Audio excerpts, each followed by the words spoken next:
রোজ রোজ একই রকম অনেক মশলা দিয়ে চিকেন কষা না বানিয়ে মাঝে মাঝে এই রকম ভাবে হালকা পাতলা কম মশলা ব্যবহার করে চিকেন কষা বানাতে পারেন। যেমন দুর্দান্ত স্বাদ তেমনই স্বাস্থ্যকর। নমস্কার বন্ধুরা, ভাই বোনের হেসেল ঘরে সবাইকে স্বাগত। আজ আমি একদম ঘরোয়া পদ্ধতিতে দেখাবো চিকেন কষা। ভিডিওটি কেউ স্কিপ করবেন না, পুরো ভিডিওটি দেখার জন্য অনুরোধ রইল। আজকের রেসিপির জন্য আমি এখানে নিয়েছি 1200 গ্রাম উইথ বোন চিকেন। চিকেনটা প্রথমে আমাকে ম্যারিনেট করে নিতে হবে। তার জন্য একটা পাত্র নিয়ে নিলাম। এর ভিতরে আমি চিকেনের পিসগুলো দিয়ে দেব। যেহেতু এই পাত্রটা আমার ছোট ছিল, ভালো করে আমি ম্যারিনেট করতে পারবো না, সেই জন্য আমি এর ভিতরে এবার চিকেনটা দিয়ে দিলাম। এবার এই মাংসের মধ্যে আমি দিয়ে দেব পরিমাণ মতো আদা, রসুন ও কাঁচা লঙ্কা পেস্ট। এখানে আমি দুটো বড় সাইজের রসুন, 1.5 ইঞ্চি আদা এবং 6টা কাঁচা লঙ্কা দিয়েছি। পুরোটা আমি দিয়ে দিলাম। দিয়ে দেবো 1 চামচ লবণ, 2 চামচ মতো সর্ষের তেল, একটা বড় সাইজের পাতিলেবুর অর্ধেকটা রস আমি বার করে নিয়েছি, সেটা দিয়ে দিলাম। এবার সব উপকরণগুলো মাংসের সাথে ভালোভাবে মাখিয়ে নেব। একদম ঘরোয়া উপকরণ দিয়ে আজকে রেসিপিটা আমি দেখাবো। খেতে কিন্তু এটা সত্যি একটু অন্যরকম হয়। চিকেনে আমার সব উপকরণগুলো মাখানো হয়ে গেছে। এবার আমি এটা 8 ঘন্টার জন্য ঢেকে রেখে দিলাম। 8 ঘন্টা হয়ে গেছে, আমি এবার ঢাকাটা খুলে নিলাম। এবার আমি রান্নাটা শুরু করব। গ্যাসে কড়াই বসিয়ে দিয়েছি। এবার আমি এতে দিয়ে দিলাম 3 চামচ মতো সর্ষের তেল। তেলটা গরম হয়ে গেছে। এখন আমি এই তেলে কয়েক পিস আলু আমি ভেজে নেব। আমরা একটু মাংসে আলু পছন্দ করি, সেই জন্য আমি এখানে একটু আলু ব্যবহার করছি। যারা মাংসে আলু পছন্দ করে না তারা এটা স্কিপ করতে পারে। এগুলো আমি তেলে দিয়ে দিলাম।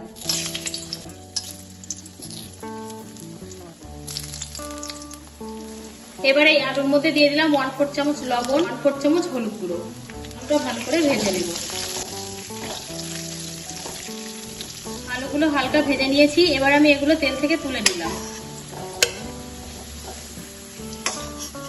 এবার এই তেলের মধ্যে আমি ফোড়ন দিয়ে দেবো 2টো শুকনো লঙ্কা, গোটা গরম মশলা এবং 1 চামচ গোটা জিরে। ফোড়নটা তেলে হালকা একটু নাড়াচাড়া করে নেব। তেলে হালকা নাড়াচাড়া করে নিয়েছি, সুন্দর একটা ফ্লেভার বেরিয়েছে। এবার আমি এর মধ্যে দিয়ে দেবো 2টো বড় বড় সাইজের পেঁয়াজ কুচি। পেঁয়াজটা ভালোভাবে ভেজে নেবো, মিডিয়াম টু লোতে রেখে গ্যাসটাকে মিডিয়াম টু লোতে রেখে আমি পেঁয়াজটা ভালোভাবে ভেজে নিয়েছি। এবার এই পেঁয়াজের মধ্যে দিয়ে দেবো 1/2 চামচ কাশ্মীরি লঙ্কার গুঁড়ো, তাহলে রান্নার কালারটা কিন্তু খুব সুন্দর আসবে। দেবো 1/2 চামচ হলুদ গুঁড়ো।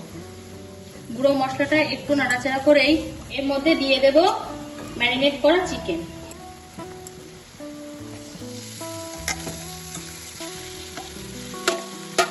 এবার চিকেনটা সবকিছুর সাথে ভালোভাবে কষাতে থাকবে।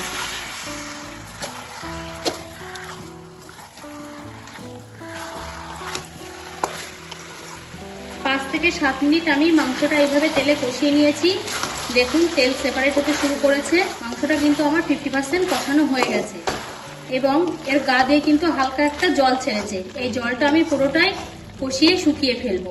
সবার প্রথমে আমি এখানে দিয়ে দেবো শুকনো লঙ্কা পেস্ট। এখানে আমি গুঁড়ো লঙ্কা দিচ্ছি না, গোটা লঙ্কাকে আমি এখানে পেস্ট করে নিয়েছি। এখানে আমি প্রায় 10টা শুকনো লঙ্কা ব্যবহার করেছি। এই লঙ্কার পেস্টটা আমি দিয়ে দিলাম।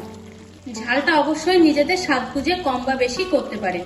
এবার আমি দিয়ে দেবো 1 চামচ হলুদ গুঁড়ো, 1/2 চামচ দিয়ে দিলাম গোলমরিচ গুঁড়ো, আর দিয়ে দেবো 2 চামচ জিরে ও ধনে গুঁড়ো। এখানে আমার জিরে ও ধনেটা একসাথে মেশানো আছে, 2 চামচ দিয়ে দিলাম। এবার আমি এটা ভালোভাবে মিশিয়ে নেব।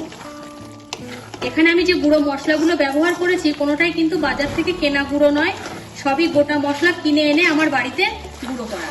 সব মশলা দিয়ে আবারও 3 থেকে 4 মিনিট আমি চিকেনটা কষিয়ে নেব। চিকেনটা যাতে তলায় লেগে না যায় সেজন্য আমি এখানে মশলার বাটি ধোয়া জলটা দিয়ে দিলাম।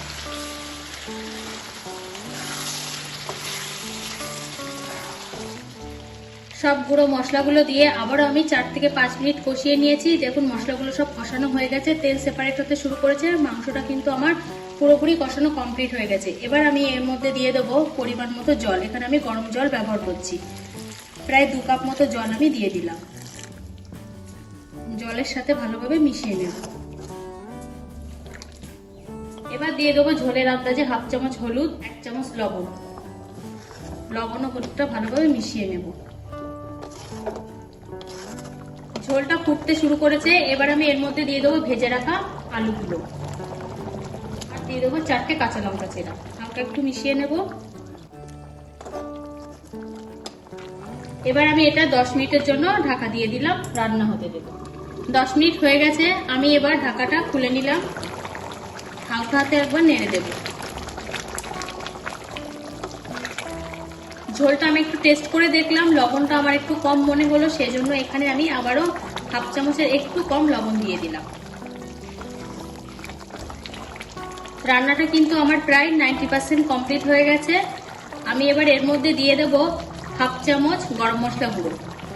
গরম মশলাটাও মিশিয়ে নেব। গরম মশলার ফ্লেভারটা যাতে ভালোভাবে মিশে যায় তার জন্য আবারও আমি 1 মিনিটের জন্য ঢাকা দিয়ে দিলাম। 1 মিনিট হয়ে গেছে, আমি এবার ঢাকাটা খুলে নিলাম। আবারও হালকাতে একটু নেড়ে দেবো। চিকেনটা কিন্তু আমার পুরোপুরি রেডি হয়ে গেছে। যারা একটু ঝোল ঝোল খেতে চান তারা এই পর্যায়ে নামিয়ে দেবেন, আর যারা আরেকটু ঝোল কম বা বেশি মাখা মাখা খেতে চান তাহলে তারা আরেকটু ঝোলটাকে ফুটিয়ে দেবে। রান্নাটা পুরোপুরি কমপ্লিট। আমি এবার এটা সার্ভিং বলে নামিয়ে নেব। গ্যাসটাকে অফ করে দিলাম। আজকের রেসিপিটা তাহলে এই পর্যন্ত। যে সকল নতুন বন্ধু আমার ইউটিউব চ্যানেল থেকে দেখছেন তারা অবশ্যই চ্যানেলটিকে সাবস্ক্রাইব করে দেবেন, আর যে সকল বন্ধুরা ফেসবুক থেকে দেখছেন তারা অবশ্যই ফেসবুক পেজটিকে ফলো করে দেবেন। আজ তাহলে এই পর্যন্ত, দেখা হচ্ছে পরের কোনো নতুন রেসিপিতে।